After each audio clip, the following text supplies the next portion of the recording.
Everyone, Peter Zeihan here. Today we're going to talk about the BRICS Summit. It was originally intended to be a two-parter, one during the summit and one after, but because Progression got shot down yesterday, we're combining this into one. So if it seems it's a little bit disjointed, that is why. And here we go. Hey everybody, Peter Zeihan coming to you from the shore of Goat Lake, where I have been visited by a whole bunch of goats. They were very curious. Anyway, today we're going to talk about something that is in progress, and that's the BRICS Summit in South Africa. They're trying to come up with a series of plans of what to do. They're trying to consider whether they should let in new members. And odds are that this is just going to be a really stupid summit that's going to amount to nothing, but it's still worth it talking about because it'll give you an idea of the architecture of the international system. And you never know, they might be able to pull something out of the fire. So the reason I have primarily been dismissive of the BRICS since the beginning is because it was never an organization, it was never a grouping that was founded by its members. It was some finance guy who's like, look, we got all this capital because the baby boomers haven't retired yet. We should put it into bonds. And where are some big bond markets? Oh, yeah, Brazil, Russia, India, and China. That's it. That's all it was. And then a decade or two later, they let in South Africa in a fit of pique. Nothing's going on here. There's never been any meaningful deal. They have formed a development bank, but over 90% of the capital comes from China. And there are reasons for the BRICS to talk with China. It is a significant trading partner, but there's no reason for them to speak with one another. Brazil, aside from exports to China, doesn't trade with the rest of them at all. Same with South Africa, same with Russia. India is a special case, and if there's one country that doesn't like China, that would be India. And, you know, every once in a while you'll hear them talking about forming a global currency or a new alternate currency to challenge the dollar, and then they start talking about details and it all falls apart.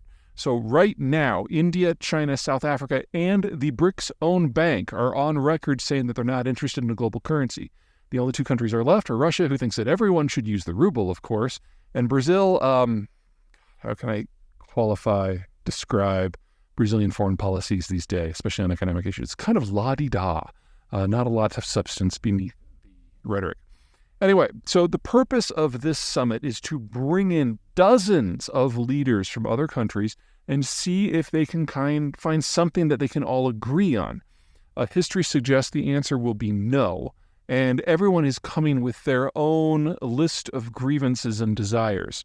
The Russians want everyone to sign up with them and boycott the West until the West agrees to give them their way on Ukraine. Of course, Russia's not included in that. Russia's still allowed to boycott. Russia's still allowed to trade with whoever they want. The Chinese are hoping to get enough countries on board that they can then walk into Washington and demand trade concessions. They don't care about all the other countries. They just want them for themselves. The Indians are there because they are more of a classic non-aligned power. But as the Chinese become more rambunctious, the Indians have become more and more edging towards being in the American camp. So the normal rhetoric that you would expect to see out of the Indians just isn't there. The South Africans who are hosting are pretending to be neutral in all this and say they don't have an opinion. The Brazilians are very la-di-da. And that's it. Okay, I'm going to turn around here. Anyway, why might this... Oh, one's back. Why might this still matter? Well, if you look back to the Cold War period when we had the non-aligned movement, that's what a lot of these countries are from. Not Russia, not China, but a lot of the ones who are now showing up. They saw themselves as not East, not West, not first or second world, but as something else. And they tried to come together for a common thing called the New International Economic Order. And the idea was that the West should restructure their trade practices in order to benefit some of their former colonies. It didn't amount to too much at the time. Eventually, it became known as the ACP group, Africa, Caribbean, Pacific, of former colonies of the Europeans who have a degree of preferential trade access when it comes to European markets. But it never got the restructuring that they really wanted. The reason I'm even less optimistic this time around is because the interests of the groups that are showing up are far more diverse than anything that we had in the early post-colonial era back in the 60s and 70s. So if they do decide, if BRICS does decide to do something, it will probably be about expanding their membership.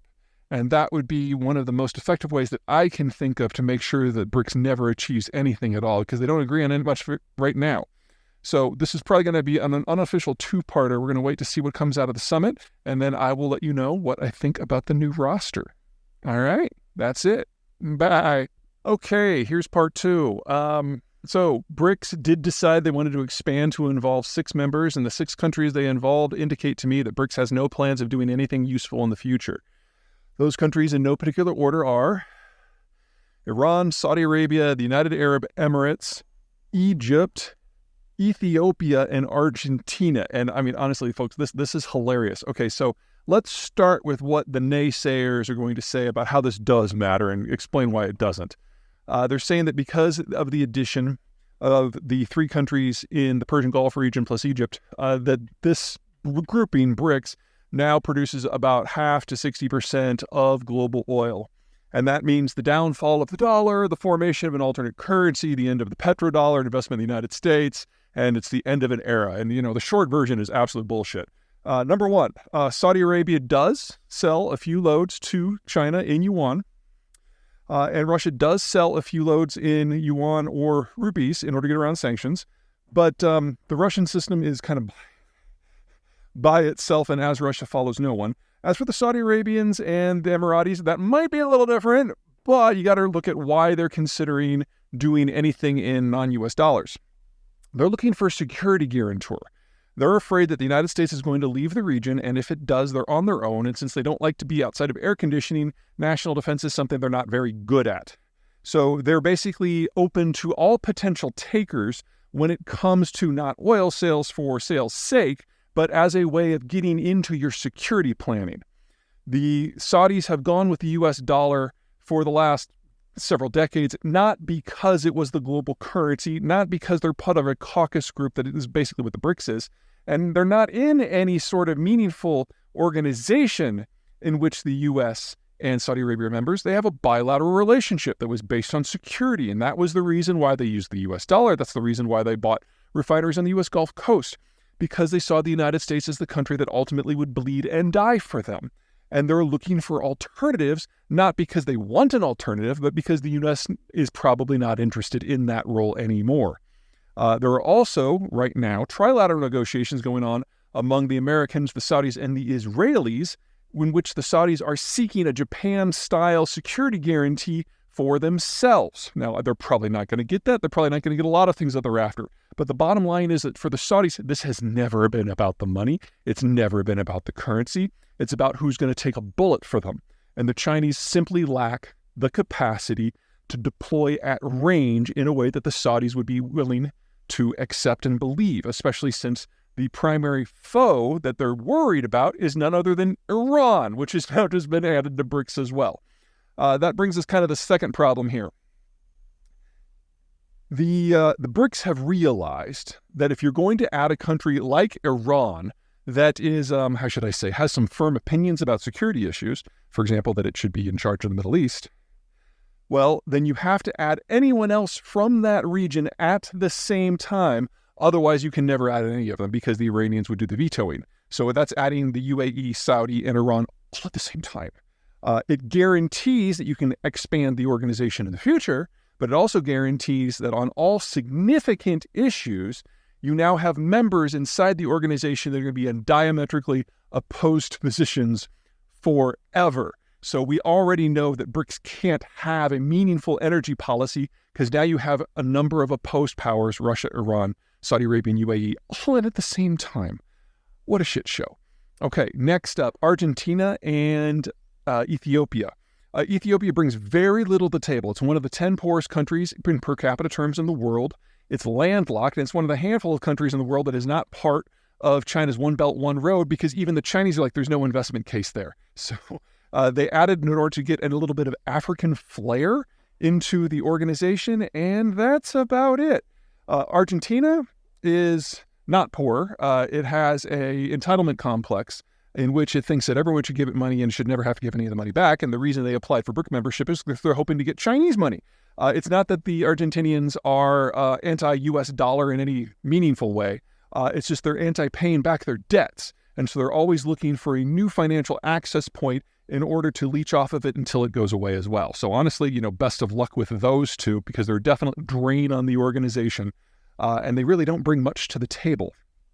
Okay, who am I leaving out? Oh yeah, Egypt. Egypt is basically a U.S. satellite state.